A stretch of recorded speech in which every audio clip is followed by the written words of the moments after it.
तो hello friends, मैं हूं अर्जुन सिंह। और दोस्तों, आज की जो वीडियो है वो बहुत ही महत्वपूर्ण होने वाली है, क्योंकि मैं आज आपको कुछ ऐसे अंतरों के बारे में बताने वाला हूं जिसको शायद आप नहीं जानते हैं। देखिए, आप बहुत सारे लोग जो है इसके अंतर को नहीं जानते हैं कि इनके बीच अंतर क्या क्या होता है। अब आप कहेंगे सर अंतर बता रहे हो, बात तो बता दीजिए, किसके बीच में अंतर हमें बताना चाहते हैं ये तो बता दीजिए सर।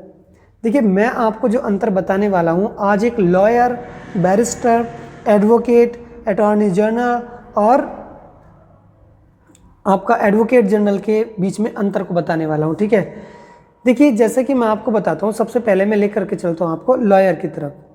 लॉयर क्या होता है, लॉयर किसे कहते हैं, ये मैं आपको बताऊँगा।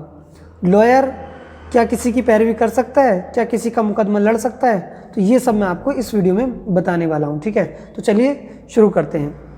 देखिए, सबसे पहले टर्म्स मैं आपको बताऊँगा लॉयर की। लॉयर एक वह व्यक्ति होता है जिसने अभी अभी स्नातक की डिग्री प्राप्त की है या वो स्नातक उसका कर रहा है, चाहे वो 3 साल की डिग्री ले या 4 साल का कोर्स करे। ठीक है, तो वो क्या होगा, एक लॉयर कहलाएगा। लेकिन यहाँ पर क्या होता है कि जो लॉयर है वो लॉ की डिग्री प्राप्त करने के बाद भी किसी का केस नहीं लड़ सकता है। अब क्यों नहीं लड़ सकता है, देखिए हमारा जो भारत है इसमें केस लड़ने के लिए एक BCI का एग्ज़ाम पास करना होता है। BCI मतलब जिसे कहते हैं बार काउंसलिंग ऑफ इंडिया। ठीक है, बार काउंसलिंग ऑफ इंडिया इसको कहते हैं, और इसके अंदर एनरोल्ड होना पड़ता है। इसके बाद इसमें शनत दी जाती है, तब जा कर के कोई भी व्यक्ति जो है किसी के मुकदमे की पैरवी कर सकता है। ठीक है, तो इसी के साथ साथ जैसे कि मैंने आपको लॉयर बताया, अब मैं आपको बताता हूँ बैरिस्टर क्या होता है।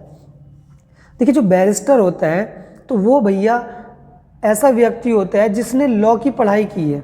ठीक है, सर कहेंगे कि लॉ की पढ़ाई तो लॉयर ने भी की है सर।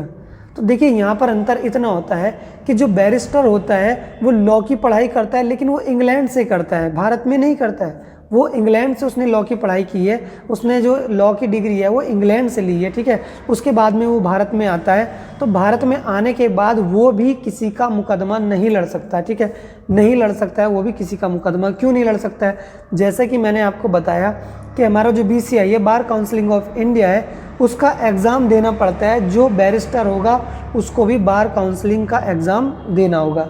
बार काउंसलिंग का एग्ज़ाम देगा, उसके अंदर एनरोल्ड होगा और उसके बाद में उसको भी सनद दी जाएगी, तब जा कर के वो भी किसी का मुकदमा लड़ेगा।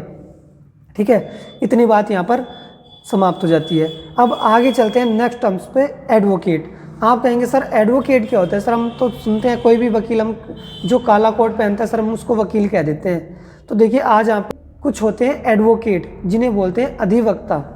ठीक है, एडवोकेट को वकील नहीं बोला जाता है। वकील जो होता है लॉयर होता है और आपका बैरिस्टर होता है। ठीक है, बैरिस्टर और लॉयर जो होता है वो वकील होता है। ठीक है, एडवोकेट जो होता है वो अधिवक्ता होता है। कौन होता है, अधिवक्ता होता है। ठीक है, तो अधिवक्ता जो है उसकी क्या क्वालिटीज़ होती हैं जो वो अधिवक्ता होता है। देखिए, एक वह व्यक्ति जिसने लॉ की पढ़ाई कंप्लीट कर ली है और LLB में, है ना, बैचलर ऑफ लॉ में उसने डिग्री प्राप्त कर ली है और स्नातक हो चुका है। ठीक है, डिग्री प्राप्त कर ली है।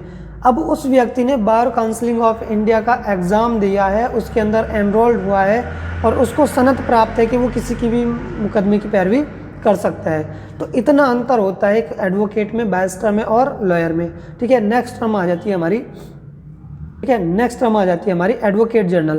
तो एडवोकेट जनरल जो होता है भैया वो राज्य सरकार की तरफ से लड़ने वाला एक वकील होता है, महाअधिवक्ता होता है।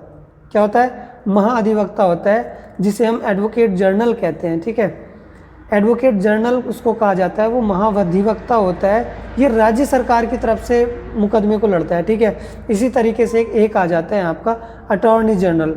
ठीक है, अटॉर्नी जनरल जो होता है भैया वो महान्यायवादी होता है और वो भी केंद्र सरकार की तरफ से मुकदमे की पैरवी करता है। जैसे कि राज्य सरकार की तरफ से मुकदमा कौन लड़ रहा था, महाधिवक्ता लड़ रहा था। ठीक इसी प्रकार से अटॉर्नी जनरल ऑफ इंडिया जो होता है, जो महान्यायवादी होता है, ठीक है, जो महान्यायवादी होता है, ये केंद्र सरकार की तरफ से मुकदमा लड़ता है। ठीक है, तो ये थे आज इन टर्म्स के बीच में बहुत सारे डिफरेंस जिनको आज आपने अच्छे से समझा।